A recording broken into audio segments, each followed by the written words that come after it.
ಸಂಜೀವೇತ್ सकलशक्तिधरस्वधाम्नान्यां स्नहस्तशरणोत्तिगान् प्रणान् नमो भगवते पुरुषाय तुभ्यम् आचार्य पवनोऽस्माकम् आचार्याणि च भारती देवो नारायणश्रीशः देवी मङ्गलदेवता जन्माद्यसहितोन्मादीतरशास्त्रेतु विघ्नस्वराट् तेने ब्रह्महव्यादिकवगे मुह्यन्त्यं सूर्यः तेजोवारिमृतां यतामिदमयो इत्यस्तु सर्गो मृषा धाम्ना स्वीरंसिता निरस्तुमुखं सत्यं परं धीमहि निगमकल्पतरो गलितं शुभवाद्यमृतसंहितं पिबत भागवतं रसमालयं मोहरहो रसिका भूभावुकाः. निन्ने दिवस श्रीमद्भागवते अद्विगत प्रारंभे किंचित पूर्वकथानुवादः. ರುಕ್ಮಿಣಿ ಕಲ್ಯಾಣದ ತನಕ ಬಂದ್ವಿ. ಕೃಷ್ಣ ರುಕ್ಮಿಣಿಯನ್ನು ಮದುವೆ ಮಾಡಿಕೊಂಡ ಅಂತ. ತತ್ಪೂರ್ವದಲ್ಲಿ ರುಕ್ಮಿಣಿ ಬರೆದಿರುವ ಪತ್ರವನ್ನ ನಮ್ಮ ಭಾಗವತ ಹೀಗೆ ತಿಳಿಸ್ಕೊಡ್ತದೆ. ಶ್ರುತ್ವಾ ಗುಣಾನ್ ಭುವನ ಸುಂದರ ಸಂಗಮಾನ್ ಮಾಂಸ್ತೆ ನಿರ್ವಿಶ್ಯ ಕರ್ಣ ವಿವರಂ ಹರತೋಂಗಪಾತಂ ರೂಪಂ ಪರಂ ಭುವನ ಮಂಗಲ ಮಂಗಲಂ ತೇ ತ್ವಮಚ್ಯುತತಾ ವಿಶತಿ ಚಿತ್ರಮ ಪತ್ರಂ ಪತ್ರಪಂ ಮೇ ಅಂತ ಹೇಳ್ತಾ ಇದ್ದಾರೆ. ಇದರ ಅರ್ಥ ಇಷ್ಟೇ. ಲೋಕಸುಂದರನಾದ ಭಗವಂತ, ಹೇ ಕೃಷ್ಣ,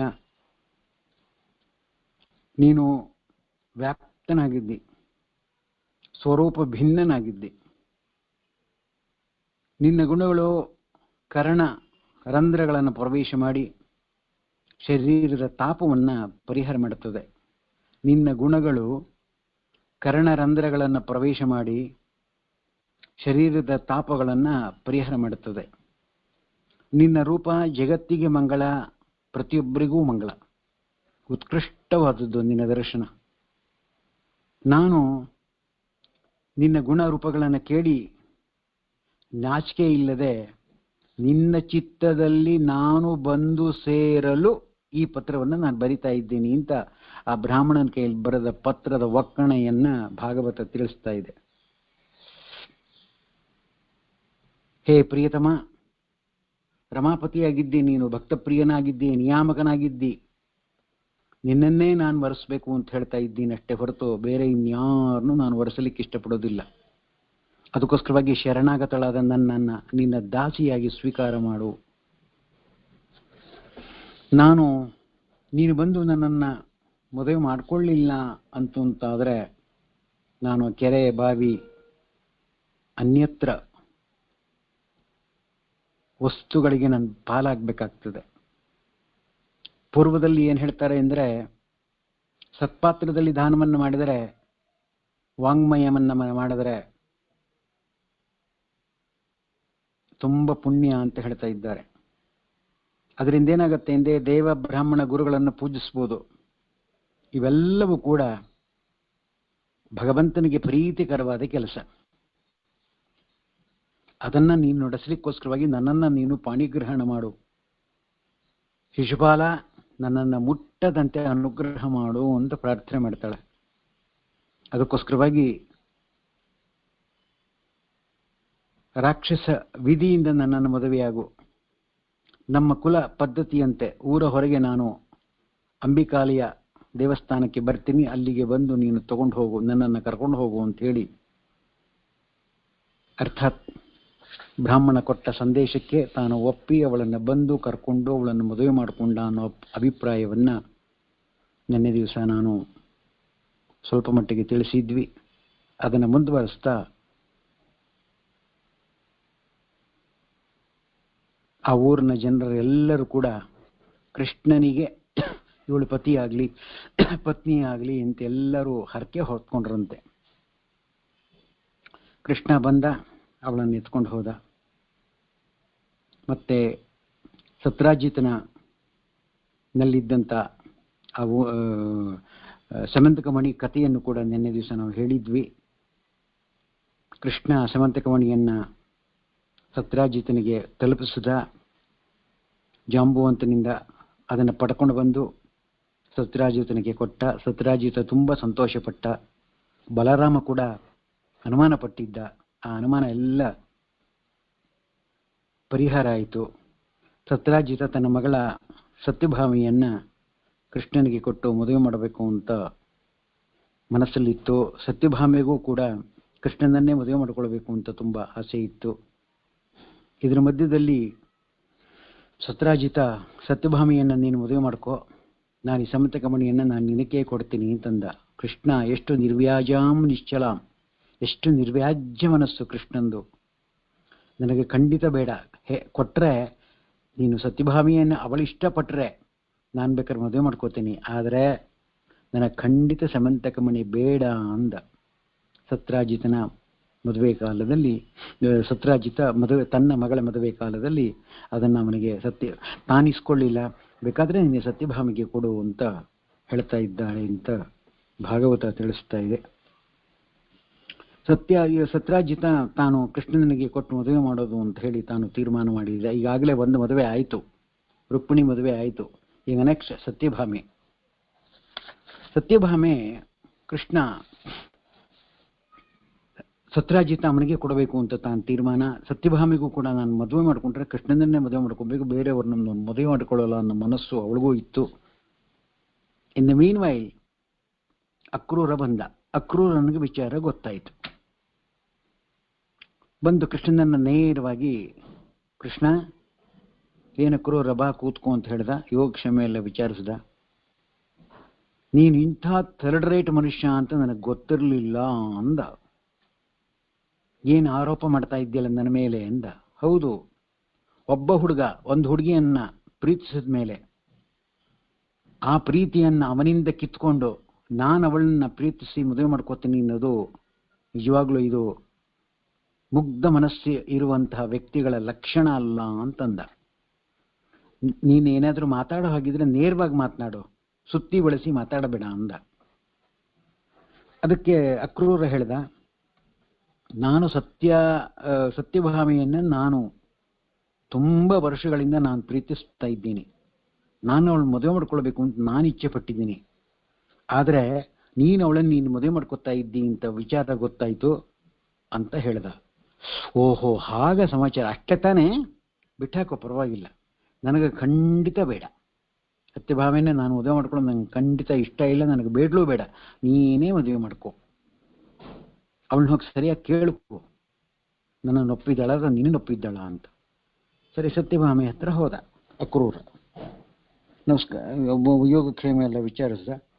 ಏನು ನಿಮ್ಮಪ್ಪ ಮದುವೆ ಮಾಡ್ತಾ ಇದ್ದ? ಹೌದು, ಮದುವೆ ಮಾಡ್ತಾರೆ. ಯಾರಿಗೆ ಮದುವೆ ಮಾಡ್ತಾರೆ? ಕೃಷ್ಣನಿಗೆ ಮದುವೆ ಮಾಡ್ತಾರೆ. ಏನಿದೆ ಇಷ್ಟು ಮೋಸ ಮಾಡ್ತೀಯಲ್ಲ ನೀನು? ನಾನೇನು ಮೋಸ ಮಾಡಲಿಲ್ವಲ್ಲ, ನಾನೇನು ಮೋಸ ಮಾಡಿದ್ದೀನಿ ಅಂದ. ಅಲ್ಲ, ನನ್ನನ್ನು ಮದುವೆ ಮಾಡ್ಕೋತೀನಿ ಅಂತ ನೀನು ಆಶ್ವಾಸನೆ ಕೊಟ್ಟಿದ್ದೀಯಲ್ವಾ, ನನ್ನ ಜೊತೆ ನೀನು ಅನೇಕ ಬಾರಿ ನಾನು ಮಾತನಾಡಿದ್ದೀವಿ ಅಲ್ವಾ, ಅನೇಕ ಬಾರಿ ನಾವು ಸಂಧಿಸಿದ್ದೀವಿ ಅಲ್ವಾ? ಹೌದು, ಕರೆಕ್ಟ್. ಮದುವೆ ಪ್ರಸ್ತಾಪ ಏನು ಬರಲಿಲ್ವಲ್ಲ ಯಾವಾಗಲೂ. ನಾನು ನಿನ್ನ ಜೊತೆ ಮಾತನಾಡಿದ ಕ್ಷಣಕ್ಕೆ ನಾನು ನಿನ್ನ ಮದುವೆ ಮಾಡ್ಕೋತಾನೆ ಅಂತೇನಾದರೂ ಅನ್ಕೊಂಡಿಯೇನು? ತಪ್ಪು ತಪ್ಪು ತಪ್ಪು ಅಂದ. ಹಾಗಾದ್ರೆ ನೀನು ನನ್ನ ಪ್ರೀತಿಸ್ತಾ ಇಲ್ವಾ? ನಾನು ಯಾವತ್ತು ಹೇಳಿಲ್ವಲ್ಲ ನಾನು ನಿನ್ನ ಪ್ರೀತಿಸ್ತಾ ಇದ್ದೀನಿ. ಮತ್ತೆ ಇದುವರೆಗೂ ನಾವು ಮಾತಾಡಿದ್ದೇನಾಯ್ತು ಹಾಗಿದ್ರೆ?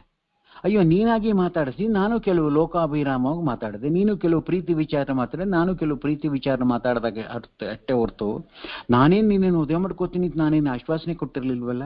ಓ, ನೀನು ಇಷ್ಟು ಮೋಸ ಅಂತ ಗೊತ್ತಿರಲಿಲ್ವ? ಕೃಷ್ಣ ಒಂಥರ ಮೋಸ, ನೀನು ಒಂಥರ ಮೋಸ ಅಂದ್ಲು. ನಾನೇನು ಮೋಸ ಮಾಡಲಿಲ್ವ? ಏನು ಮೋಸ ಮಾಡಿದ್ದೀನಿ ಹೇಳು?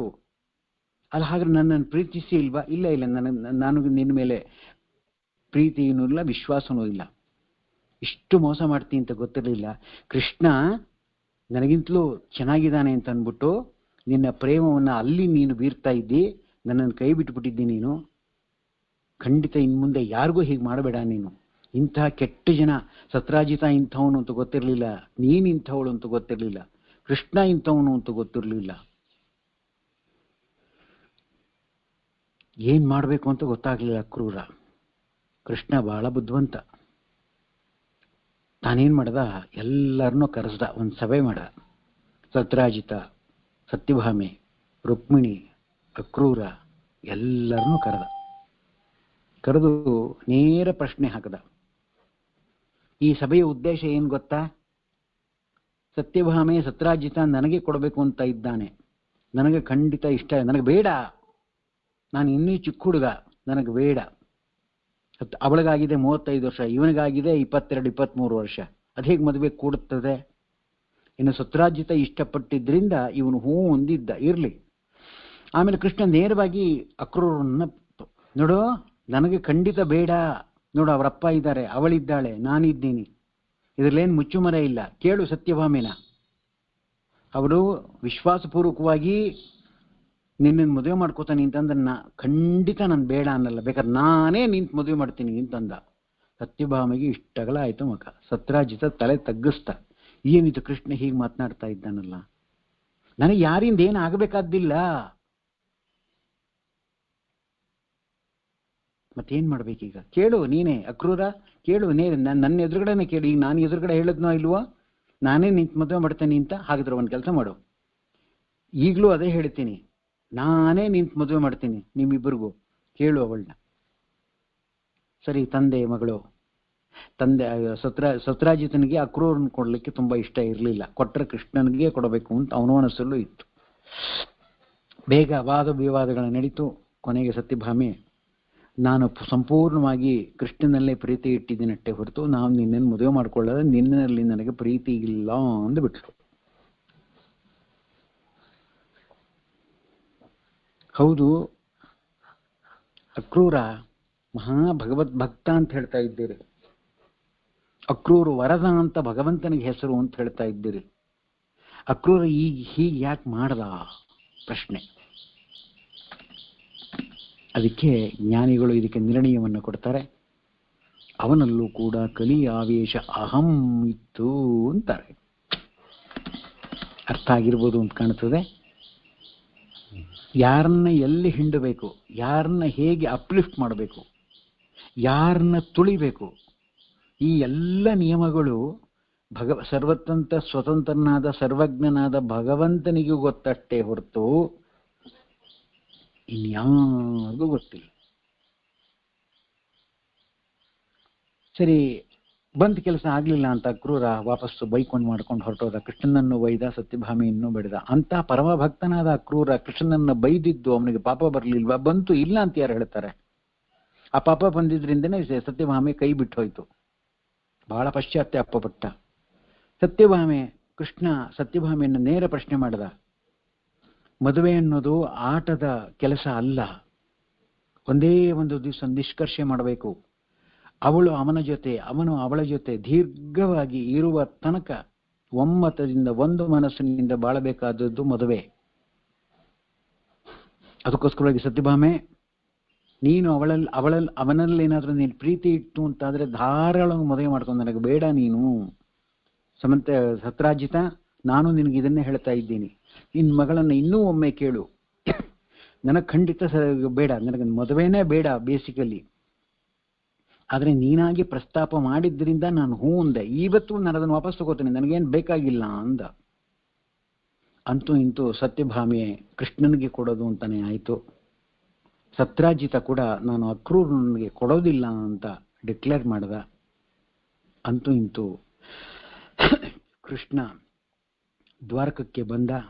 ಒಂದು ಸಭೆಯಲ್ಲಿ ಮಣಿಯನ್ನ ಸತ್ರಾಜಿತನಿಗೆ ವಾಪಸ್ ಕೊಟ್ಟ. ಅವನದನ್ನು ತಾನು ಅಪವಾದ ಮಾಡಲಿಕ್ಕೋಸ್ಕರವಾಗಿ ಪಶ್ಚಾತ್ತಾಪಪಟ್ಟು ಸತ್ಯಭಾಮಿಯನ್ನ, ಮಣಿಯ ಅಪವಾದ ಒಂದು ಕಡೆ, ಇನ್ನೊಂದು ಕಡೆ ಅಕ್ರೂರನ ಅಪವಾದ ಒಂದು ಕಡೆ, ಎರಡು ಅಪವಾದಕ್ಕೆ ಸಿಕ್ಕೊಂಡು ನೆರಳಿ ಬಿಟ್ಟ ಇವನು ಸತ್ರಾಜಿತ. ಸರಿ ಆಯ್ತು, ಅದನ್ನು ವಾಪಸ್ ನನಗೆ ಬೇಕಾಗಿಲ್ಲಪ್ಪ, ನೀನೇ ತಗೋ ಅಂತ ಹೇಳಿ ಯಾರು ಮಾಡ್ತಾರ್ರಿ? ಬೀದಿನಲ್ಲಿ ಹೋಗ್ತಾ ಇರ್ತೀವಿ, ₹1 ಕಾಯಿನ್ ಸಿಗತ್ತೆ, ಆ ಕಡೆ ಈ ಕಡೆ ನೋಡೋಣ ಒಂದು ತೆಗೆದು ಜೋಬಿಗೆ ಹಾಕೋತೀವಿ. ಅದು ನಂದಲ್ಲ ಅನ್ನೋ ಮನೋಭಾವನೆ ನನಗಂತೂ ಬರೋದಿಲ್ಲಪ್ಪ. ನಿಮ್ಗೆ ಯಾರಾದ್ರೂ ಬಂದಿದ್ರೆ ಎಂದರೋ ಮಹಾನುಭಾವುలు అందరికీ ಬಂದನು. ಬೀದಿನಲ್ಲಿ ಬಂಗಾರ ಸರ ಸಿಕ್ತು, ಅದನ್ನೇನ್ ಮಾಡ್ತೀವಿ, ಪ್ರಕ್ ಅಂತ ಬಾಯಿಗೆ ಹಾಕೋ, ಆ ಕಡೆ ಈ ಕಡೆ ನೋಡಿ ಜೋಬಿಗೆ ಹಾಕೋತೀವಿ.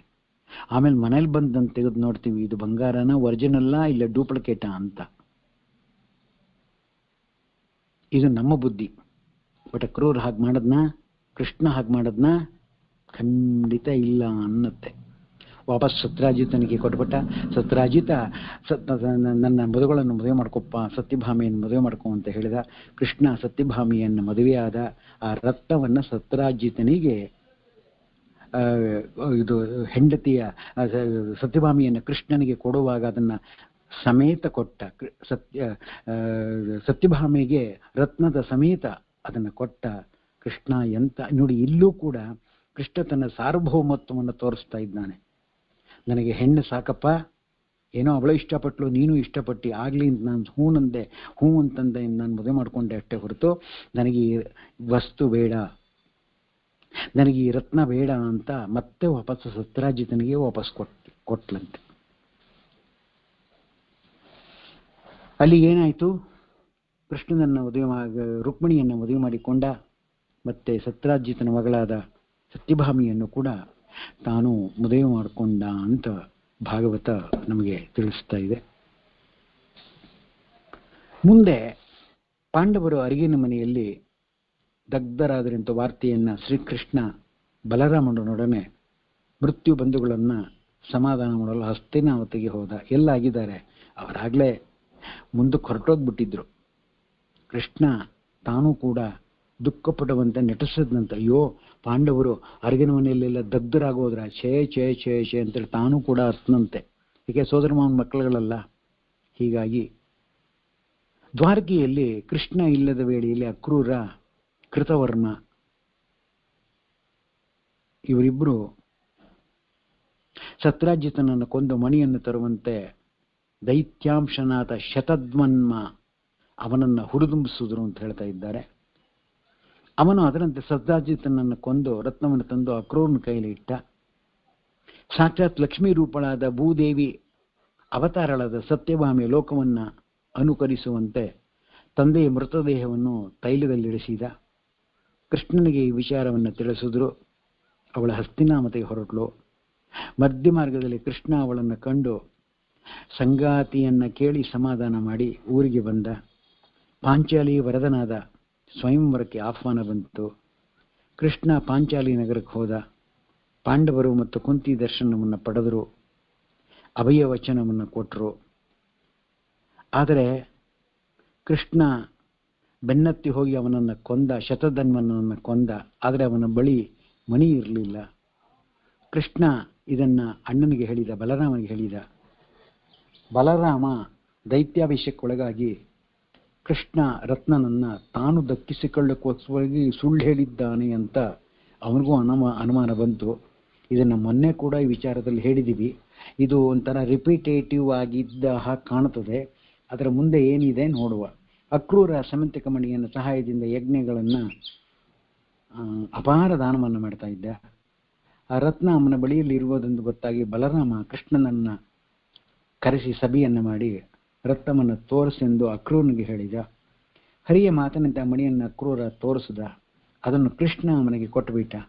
ಬಲರಾಮನಿಗೆ ಕೃಷ್ಣನ ವಿಷಯದಲ್ಲಿ ಇದ್ದಂಥ ಸಂದೇಹ ಹೋಯಿತು. ತಾನು ಅಪರಾಧವನ್ನು ಮಾಡಿದ ಅಂಥೇಳಿ ಪಶ್ಚಾತ್ತಾಪ ಪಟ್ಟ ಅಂತ ಹೇಳ್ತಾ ಇದ್ದಾರೆ. ಅಂತೂ ಕೃಷ್ಣನ ಈ ಮಹಿಮೆ ಹೇಗೆ, ಏನು, ಎತ್ತ ಅಂತ ತಿಳ್ಕೊಳ್ಳಿಕ್ಕೆ ಯಾರಿಂದಲೂ ಸಾಧ್ಯ ಇಲ್ಲ. ಅಪವಾದ ಮಾಡಿದವರೆಲ್ಲರೂ ಪಾಪ ಸಂಘಟನೆ ಮಾಡಿಕೊಂಡ್ರಷ್ಟೇ ಹೊರತು ಕೃಷ್ಣನಲ್ಲಿ ನೈಜ ಭಕ್ತಿ ಇರಲಿಲ್ಲ ಅಂತ ಭಾಗವತ ಡಂಗೂರ ಸಾರ್ತಾ ಇದೆ. It is applicable to me also. ನಮ್ಮಲ್ಲೂ ಅಷ್ಟೇ ಭಾಗವತ ಹೇಳ್ತಾ ಇರ್ಬೋದು, ನೀವು ಕೇಳ್ತಾ ಇರ್ಬೋದು, ಅದು ಬೇರೆ ಪ್ರಶ್ನೆ. ಆದರೆ ನೈಜವಾದಂಥ ಭಕ್ತಿ ಕೃಷ್ಣನಲ್ಲಿ ನಮಗೇನಾದರೂ ಇದೆಯೋ ನಾವೇ ಪ್ರಶ್ನೆ ಮಾಡ್ಕೋಬೇಕು. ಎಷ್ಟು ಎತ್ತರದ ಭಕ್ತಿಯನ್ನು ನಾವು ಮಾಡ್ತಾ ಇದ್ದೀವಿ ಅಂತ. ಭಾಗವತ ಒಂದು ಕತೆ ಅಲ್ಲ, ಇದು ನಮ್ಮನ್ನು ಎಜುಕೇಟ್ ಮಾಡಲಿಕ್ಕೋಸ್ಕರವಾಗಿ ಒಂದು ಹೊರಟ ಒಂದು ದೊಡ್ಡ ಡಿಕ್ಷನರಿ. ಇದು ಮಾನವೀಯ ಮೌಲ್ಯಗಳನ್ನು ತಿಳಿಸಿಕೊಡುವ ಒಂದು ದೊಡ್ಡ ಗ್ರಂಥ. ಇದು ದೇಹ ಸಾಧನೆ ಹೇಗೆ ಮಾಡಿಕೊಳ್ಬೇಕು ಅನ್ನುವ ಮಾರ್ಗಸೂಚಿಯ ಒಂದು ದೊಡ್ಡ ಗ್ರಂಥ ಇದು. ಅಂತೂ ಇಂತೂ ಮುಂದೆ ಪಾಂಡವರು ದ್ರೌಪದಿಯನ್ನ ಮದುವೆ ಮಾಡಿಕೊಂಡ್ರು. ಬಲರಾಮ ರೇವತಿಯನ್ನ ತಾನು ಮದುವೆ ಮಾಡಿಕೊಂಡ.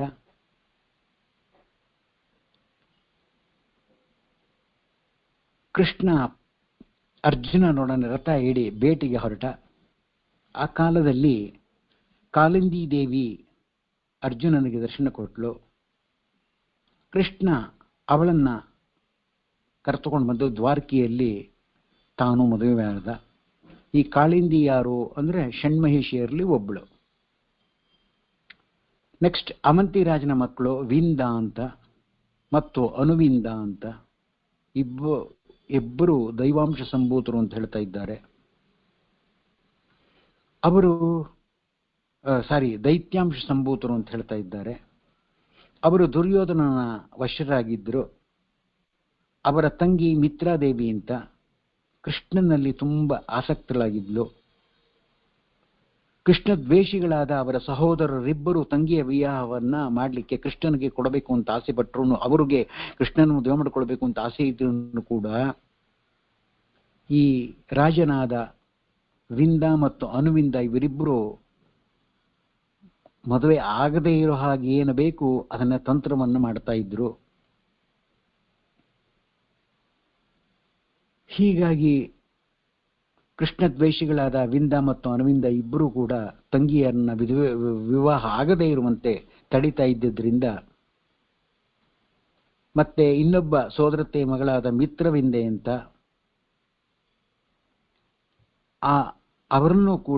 ಅವಳು ಕೂಡ ಕೃಷ್ಣನನ್ನೇ ಮದುವೆ ಮಾಡಿಕೊಳ್ಬೇಕು ಅಂತ ಆಸೆ ಪಟ್ಟಿದ್ಲು.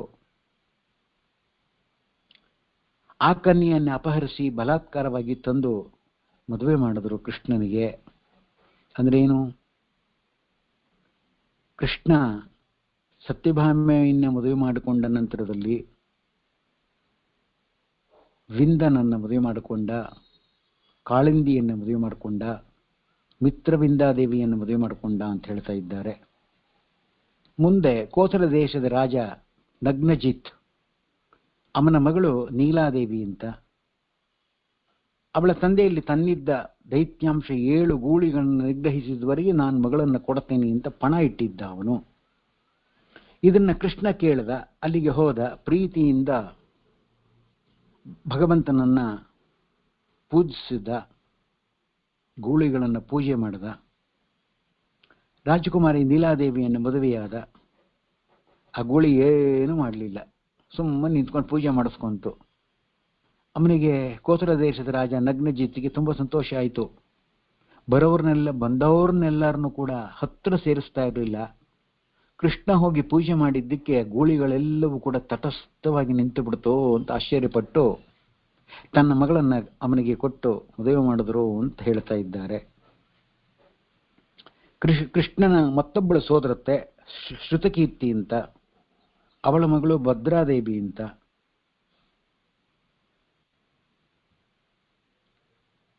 ಸಂತರ್ಧನ ಮೊದಲಾದ ಅವಳ ಸೋದರರು ಪ್ರೇಮದಿಂದ ಸಂತೋಷದಿಂದ ಆ ಶ್ರುತಕೀರ್ತಿ